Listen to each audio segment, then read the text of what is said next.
నమస్తే. ఇన్నాళ్ళు నన్ను సపోర్ట్ చేస్తూ, ఎంకరేజ్ చేస్తూ మీ ప్రేమని నాకు అందిస్తున్న ప్రతి ఒక్కరికి కృతజ్ఞతలు. అలాగే ఈ వీడియో కూడా ఖచ్చితంగా మీకు ఉపయోగపడుతుంది. లైక్, షేర్ అండ్ సబ్స్క్రైబ్ చేసి మీ సపోర్ట్‌ని నాకు అందించండి. అలాగే ఈ వీడియో పట్ల మీకున్న అభిప్రాయాన్ని కామెంట్ సెక్షన్‌లో కామెంట్ చేసి తెలియజేయండి. ఇప్పుడు వీడియోని చూద్దాం. నమస్తే. Welcome to our channel. నేను పద్మిని. ప్రస్తుతంతో పాటు ప్రముఖ ఆధ్యాత్మికవేత్త, నారీసేన ఫౌండర్, దత్త ఉపాసకురాలు శ్రీమతి లతా దత్త గారు మనతో పాటు ఉన్నారు. మాట్లాడదాం. నమస్తే అక్క.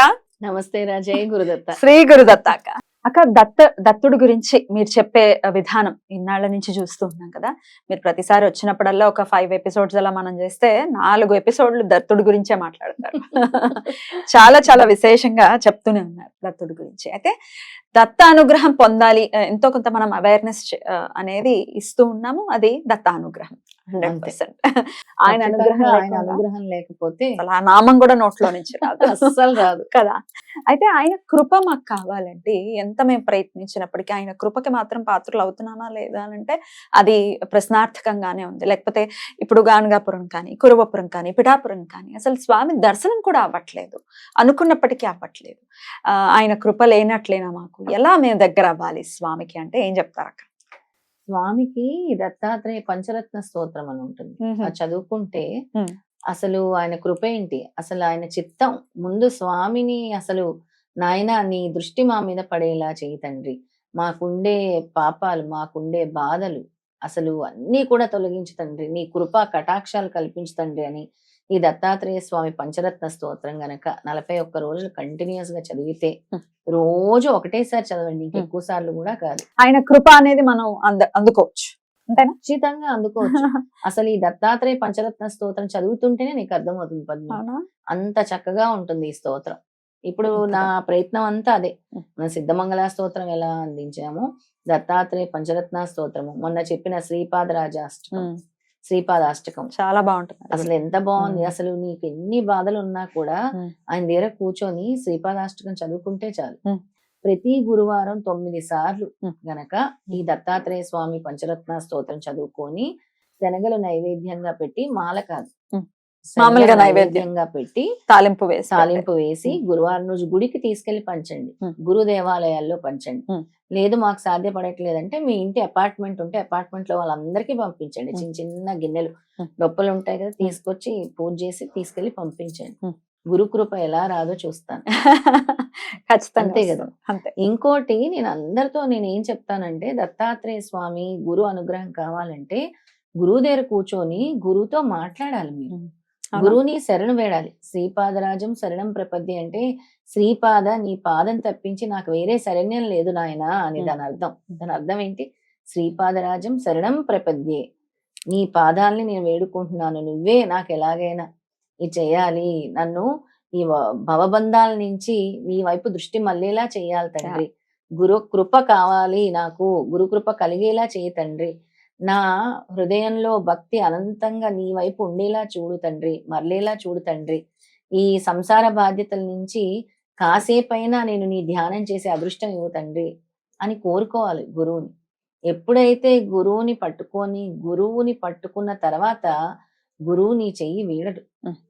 ఎటువంటి కష్టమైనా సరే గురువు దగ్గరుండి నీ వరకు రానివ్వకుండా ఆయన తీసుకుంటారు. అసలు భక్తుల వరకు వెళ్ళనివ్వరు. గురువు గారిలో ఉండే మొదటి విషయం ఏంటంటే, గొప్ప విషయం ఏంటి అని అంటే, ఎటువంటి కర్మ కాని కష్టం కాని భక్తుల వరకు వెళ్లకుండా కాపాడాలని చూస్తారు స్వామి. ఇంకా వాళ్ళ కర్మ గట్టిగా ఉన్నా కూడా, ఏదైనా అయినా కూడా ఆ పెద్ద కష్టం లేకుండా చిన్న కష్టంతో తీసేస్తారు. ఇప్పుడు మనం చాలా పెద్ద కష్టం అనుభవించాలనుకోరా, చాలా చిన్నగా తీసేస్తారు దాన్ని. అమ్మ బాబు ఇంకెలా ఉండేదో గురువు అనుగ్రహం లేకపోతే అనిపిస్తుంది. ఖచ్చితంగా ఆ స్ఫురణ కూడా స్వామి తీసుకొస్తారు.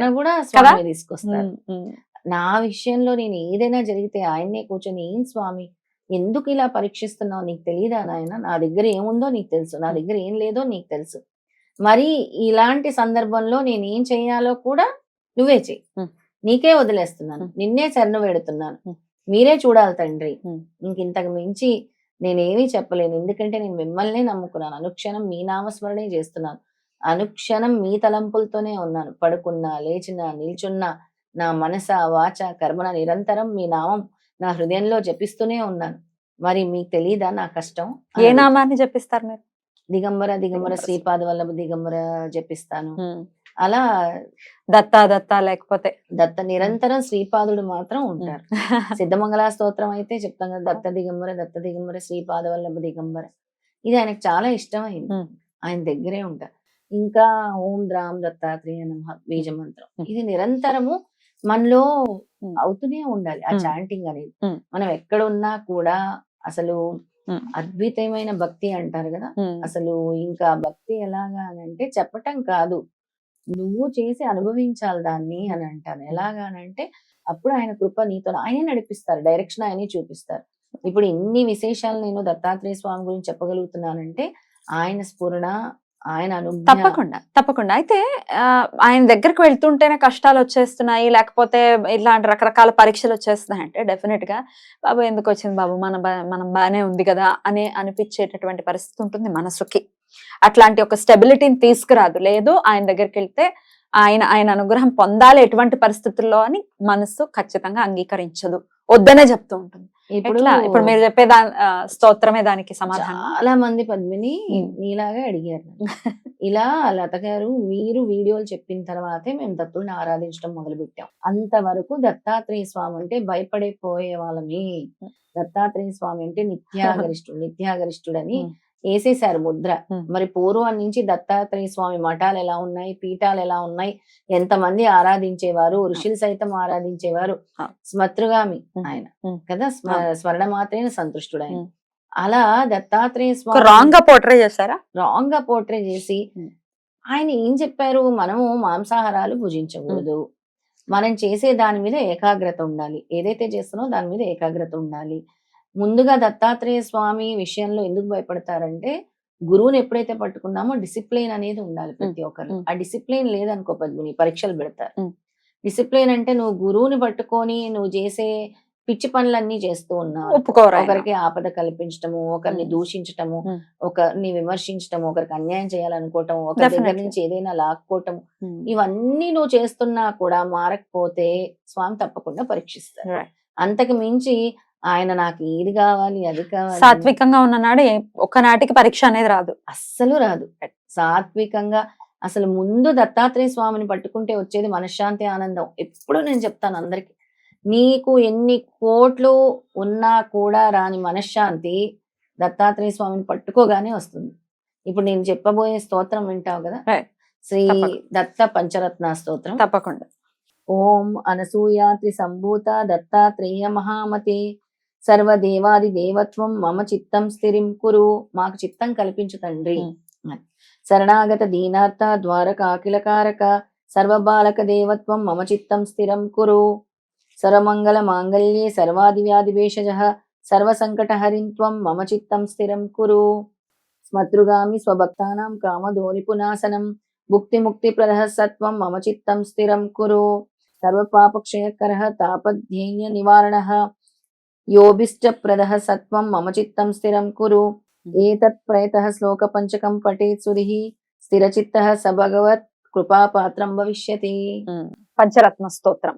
ఇక్కడ ఏముంది పద్మిని, మమ చిత్తం స్థిరం కురు, చిత్తం స్థిరంగా ఉండాలి. చిత్తం మమ చిత్తం స్థిరం కురు, మాకు చిత్తం కలిగేలా చెయ్యి తండ్రి అని అడుగుతున్నాం. ఇక్కడ ఇది చేయటం వల్ల ఏంటి, ఏతత్ ప్రయతః శ్లోక పంచకం పఠేత్ సుధిః స్థిరచిత్తః స భగవత్ కృపాపాత్రం భవిష్యతి.